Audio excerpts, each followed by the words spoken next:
Legends of Tomorrow Season 2 has just wrapped up and we came off an amazing storyline. Throughout the season, it was a cat and mouse game, a race against time of the Legends versus the forming and fully formed Legion of Doom, that is Damien Darhk, Malcolm Merlyn, and the Reverse Flash, this time only played by Matthew Letscher as Eobard Thawne. If you guys have followed me since last year, you know how much I loved Legends of Tomorrow Season 1, and it is better in Season 2. It is not perfect, it has a few flaws, especially in this finale as far as characters and character routes are concerned, but my god, this show knows character. This show reminds me of the best ensemble shows and movies you can think of, because this show knows very well how to handle a diverse cast, an ensemble cast. This show knows how to create amazing character dynamics and amazing character story arcs for you to follow and to care about. This show evolved so many characters that you already cared about in Season 1, and now they made them even more interesting and more fleshed out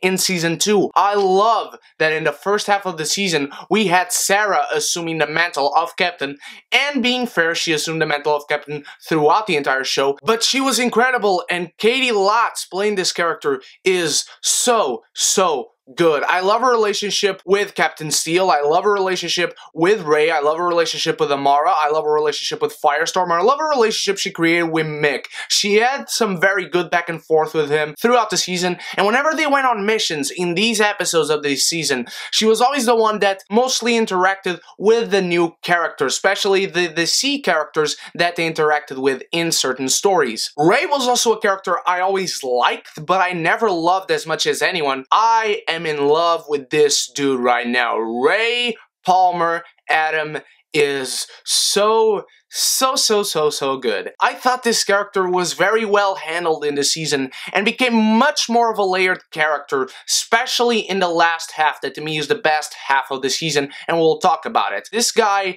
became so much more ruthless in certain ways. He learned a lot with Rory as well, and they both have some very great back and forth as well, and he had awesome relationships with Amara as well, and a good little brother dynamic with Citizen Steel, who I called Captain Steel previously, and I was mistaken. The new Vixen was also amazing, and she actually was in Star Wars The Force Awakens in a little cameo, which actually was a very important character from the novels. The relationship she created with Citizen Steel was miles and miles away better than the relationship between Hawkgirl and Hawkman. These two were very well put together. I thought they were great. They didn't force a relationship down our throats. They had kind of an on and off relationship, and maybe that's why it worked, but nonetheless, it worked great. They were great as individuals, and then when they gave us the pairing, it felt nice. It felt great. It felt rewarding to these characters, and it felt rewarding to us as an audience seeing them happy. And I gotta congratulate Dominic Purcell for playing Rory in this season, because this guy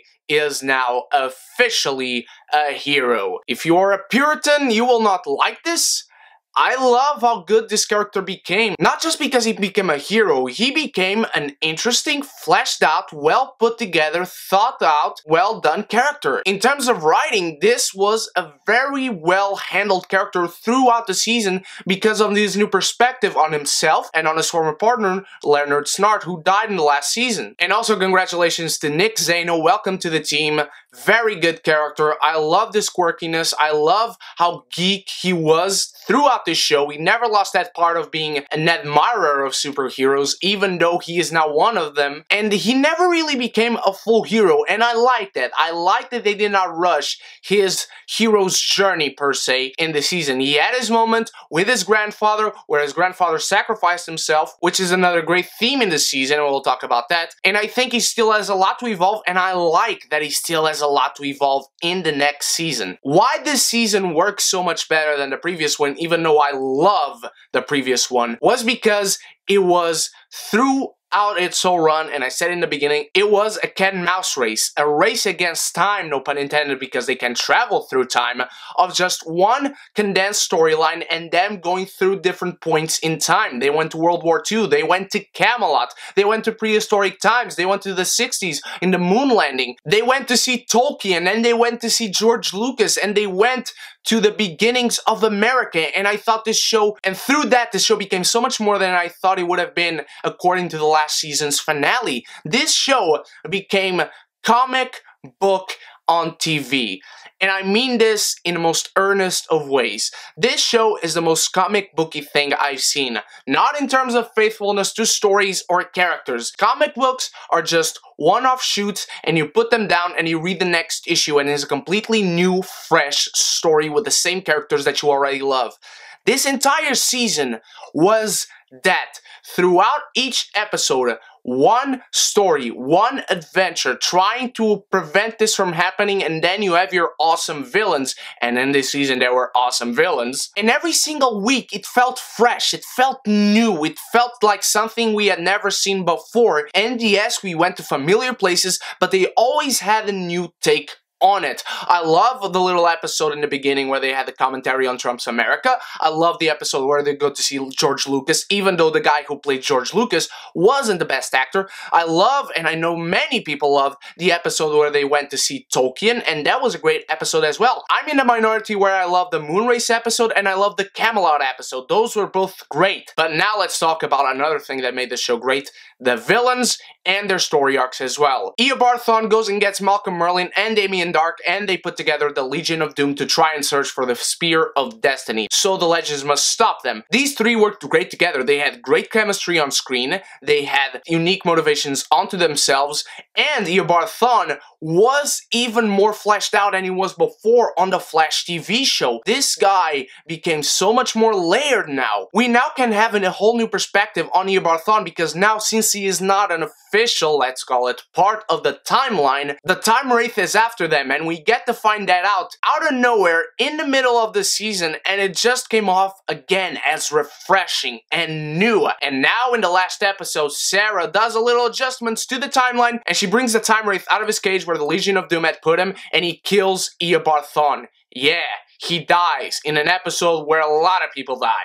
And I also like the dynamic between Malcolm Merlyn and Damien Darhk individually, these two being former members of the League of Assassins, and one of them being Ra's al Ghul. I thought they had awesome banter, and you know that these guys weren't just going to let it go. They are both trying to prove that they're better than one another, one of them being Ra's al Ghul as more of bragging rights, but Damien Darhk never felt like he was the lower ranking of the three. He always felt like he had an ace up his sleeve, which turned out he didn't really have. But throughout the show, what matters is that intrigue, because even if you wanted him to have that ace up his sleeve, that wasn't what was really going to matter come the end of the season. I love the theme of sacrifice in the season. Tyler Reks dies right away, and he divides the spear into pieces, and he spreads the Justice Society of America throughout the timeline, and then the Legends have to pick it up to stop the Legion of Doom from getting it. The Legion of Doom eventually gets it, and they have a world. They have an actual Earth, let's call it Earth 69, all to themselves, and I love that episode as well, the first to last episode. It was great. The action scenes are vibrant and super fun in this show. I think these are the best fight scenes on television, right next to Arrow right now. Game of Thrones is on a particular level. Let's not put Game of Thrones in the competition because it won't be fair. And this show is a hell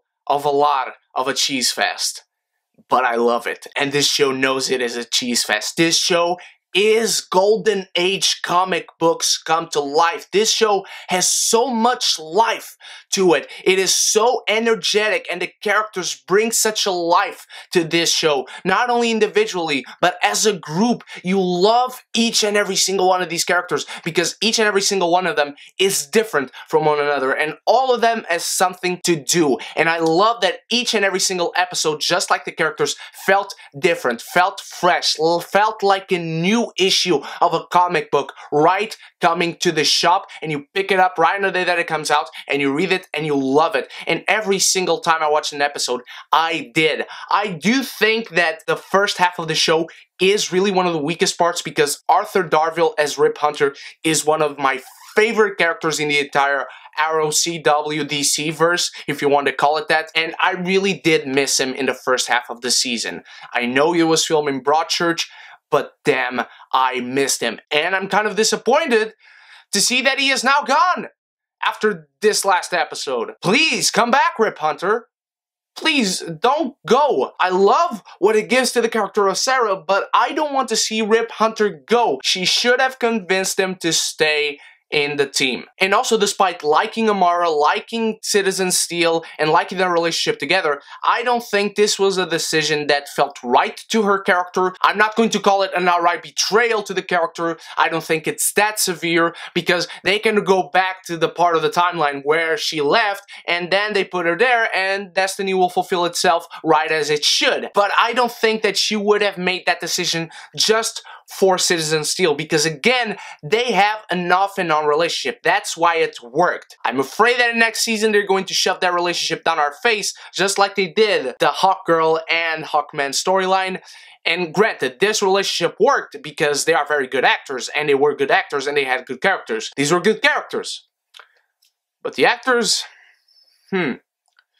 ouch. There are nitpicks I have with this show, and there are weak spots. I didn't like the Feudal Japan episode just because of some logic, even for this show, that contradicts itself too much for me to really enjoy that one. It might be my least favorite episode of the series, but I still enjoyed it for what it did to characters moving forward, and this is an extremely fun show. Legends of Tomorrow is just different every week. It promises to be different every week, and it fulfills being different every week. It had great heroes, a great team assembly, a great journey for each and every one of the characters. It had a great solid story, one that encompassed a whole season, and they did not have to move to one story arc first, another story arc next. It condensed one storyline, giving the characters always something else to do, something else to discover about themselves, about others, to move on to their individual story arcs, to eventually, maybe one day, going out of the show. Because just in this last episode, we had Ray dying, we had Jax dying, we had Rip dying, we had so many friggin' people dying, and throughout the entire season, you felt urgency, you felt like there was something at stake. The Spear of Destiny, as always, had some great mythology behind it, and this show took the most advantage of it. Legends of Tomorrow is unique unto itself. For comic book fans, it is comic books come to life. It just is new. A serial episodic series is what Legends of Tomorrow proves to be, just like a comic book, if you're collecting it, that comes out every month. One adventure every time, something new, something fresh to the characters, to evolve them, to progress them, to keep expanding this world and these characters, these people, to make them fleshed out. And Legends of Tomorrow does it beautifully. Legends of Tomorrow is a dream for comic book fans. Legends of Tomorrow is a tribute to the golden age of comics. It is action-packed, it has the sense and spirit of adventure, and it is definitely a collector's item. What did you think of Legends of Tomorrow Season 2, my beautiful geekies? Did you like the previous season better? Do you like this one? What do you think is going to happen next season? I think the very ending itself was better last season because we knew what to look forward into the next one. Right now, we are just more curious to see more adventures because the episodes in this generally were so good. But let me know your theories for Season 3 and thoughts on Season 2 in the comments below. Go join the beautiful Geeky Community Facebook group. The link is in the description, and you will meet many other beautiful geekies there. Thank you so much for watching, my beautiful geekies. You guys are the freaking best. I love you all. You stay beautiful and you stay geeky. And if you haven't done so yet, click the subscribe button and the bell so we can be geeky united.